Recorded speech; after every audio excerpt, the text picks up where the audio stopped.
کچھ یہی معلوم ہوتا ہے، شاید نادانستہ طور پر تصور کی پرچار کر رہے ہیں۔ بہرحال ایسے لوگ ہوتے ہیں۔ میں نے اس وجہ سے یہ سب کچھ کہہ دیا کیونکہ بعض لوگوں نے ان چیزوں پر کچھ تشویش ظاہر کی۔ میں نے کہا کہ لوگوں کو اس سے بالکل پریشان نہیں ہونا چاہیے۔ ہمیشہ صوفیوں کی مخالفت اسی طرح ہوئی ہے، وہ مخالفت بالکل بے بنیاد ہے۔ ہم کوئی نئی چیز پیدا نہیں کر رہے ہیں، نہ ہم لوگ کوئی الگ گروہ بنائے ہوئے ہیں جو دوسرے مسلمانوں سے ملتا جلتا نہیں ہے۔ ہم بھی انہی مسجدوں میں جا کر نماز پڑھتے ہیں، جمعے کی نماز میں جاتے ہیں، عید کی نماز میں جاتے ہیں، مسلمانوں کے سارے اجتماعی اعمال میں ہم بھی شامل ہوتے ہیں۔ صرف ہم یہ کوشش کرتے ہیں کہ ہم اپنے اعمال کو روحانی طور پر باقاعدہ بنائیں، بس یہی مقصد ہے۔ اور ہم یہ تصور کرتے ہیں کہ جیسے انسان کی دنیاوی ترقی ہو سکتی ہے، اس کی روحانی ترقی بھی ہو سکتی ہے۔ اللہ تعالیٰ کے قریب ہونے کا ذکر قرآن شریف میں بار بار آتا ہے، وَاسْجُدُوا وَاقْتَرِبْ، تو میں نے ذکر کیا تھا، لیکن مقربین کا لفظ تو بہت آتا ہے۔ دوسری بات یہ ہے کہ ایک انعام یافتہ کا لفظ بھی آتا ہے۔ سب سے پہلے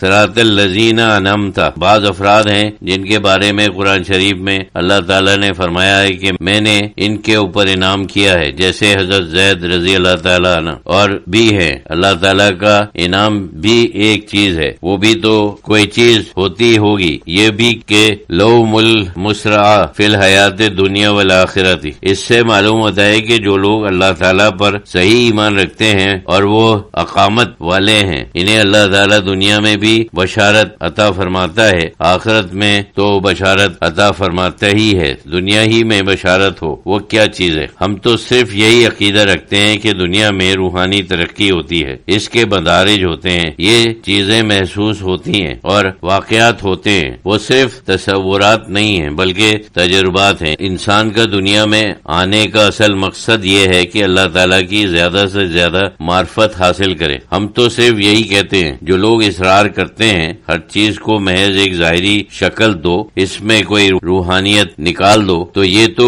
کوئی نظریہ نہیں ہے، یہ تو محض ایک منفی قسم کا نظریہ ہے۔ اگر اس کو نظریہ کہا جا سکتا ہے، یہ کہ اسلام نے اس کی جان نکال کر اسے ایک خالی ڈھانچہ بنا دینے کے مترادف ہے۔ ایک زندہ چیز کو مار کر اسے ایک خالی ڈھانچہ بنانا یہ تو کسی طرح سے درست نہیں۔ وہ کوئی دلائل لاتے ہیں، سب کمزور ہیں، اور بعض احادیث کا صحیح مفہوم نہ سمجھنے کی وجہ سے، یا شاید وہ سمجھتے ہوں لیکن وہ لوگوں کے سامنے اس طرح سے پیش کرتے ہیں کہ جیسے وہ نہیں سمجھتے ہیں۔ اگر ان کے آگے صحیح حدیث پیش کی جائے جسے سارے محدثین صحیح کہتے ہیں تو پھر وہ ان کے اوپر بھی تنقید کرنا شروع کر دیتے ہیں۔ مطلب یہ ہے کہ حدیث کے فن کے اوپر حملہ یا ان کی صفات ہے یا بعض صحیح احادیث، کیونکہ آخر رسول اللہ صلی اللہ علیہ وسلم کا فرمان ہے، حق ظاہر کرنے کے لیے ہیں۔ بعض حدیث ایسی ہیں صوفیوں کی بالکل قطعی طور پر تائید میں ہیں، دیکھ کر وہ پھر حملہ کرنے لگتے ہیں۔ اس میں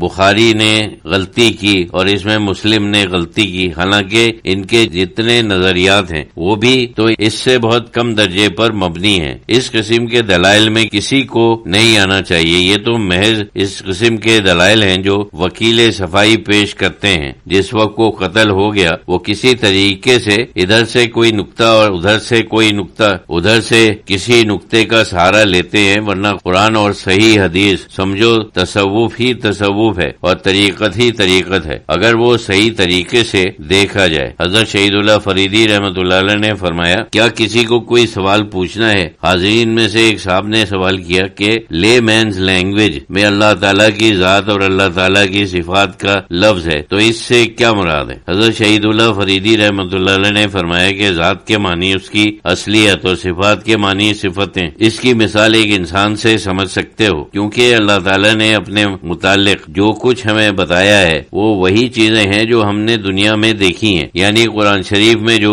مثالیں ہیں اور جو زبان ہے وہ سب اس قسم کی زبان ہے جو ہم سمجھ سکتے ہیں۔ اس وجہ سے سمجھ سکتے ہیں کہ ہم نے یہ چیزیں دیکھی ہیں اور خاص طور پر انسانوں میں دیکھی ہیں۔ اس وجہ سے اللہ تعالیٰ فرماتا ہے، یعنی اللہ سبھی کچھ جانتا ہے، لیکن انسان جو ہے وہ صرف اتنا ہی جانتا ہے جتنا اللہ تعالیٰ نے سمجھایا ہے۔ اللہ تعالیٰ نے ہماری زبان میں سمجھایا ہے، مثلا وہ کہتا ہے ولا یوتنا، یعنی وہ سمجھتا ہے، جانتا ہے، اور ہم یہ کیا سمجھتے ہیں؟ ہم سنتے ہیں اور جانتے ہیں، تو تو ہم یہی سمجھتے ہیں کہ اللہ تعالیٰ اسی طریقے سے سنتا ہے اور جانتا ہے. یہ صفات ہیں یعنی کوالٹی، اور اسی طریقے سے جو ہم میں نہیں ہیں وہ بھی بیان کی ہیں، جیسے وَيَتَّقَى وَجَرَابُكَ ذُو الْجَلَالِ وَالْإِكْرَامِ. اللہ تعالیٰ باقی اور ہمیشہ رہنے والا ہے، ہم تو ہمیشہ رہنے والے نہیں ہیں، لیکن پھر بھی ہم دیکھتے ہیں کہ بعض چیزیں کچھ نہ کچھ ہم سے زیادہ رہنے والی ہیں، جیسے دنیا، آسمان اور زمین وغیرہ. اس سے ہم سمجھ سکتے ہیں کہ ہاں ایک چیز جو ختم نہیں ہوتی. اسی طرح وَالْحَيُّ الْقَيُّومُ ہے یعنی زندہ ہے.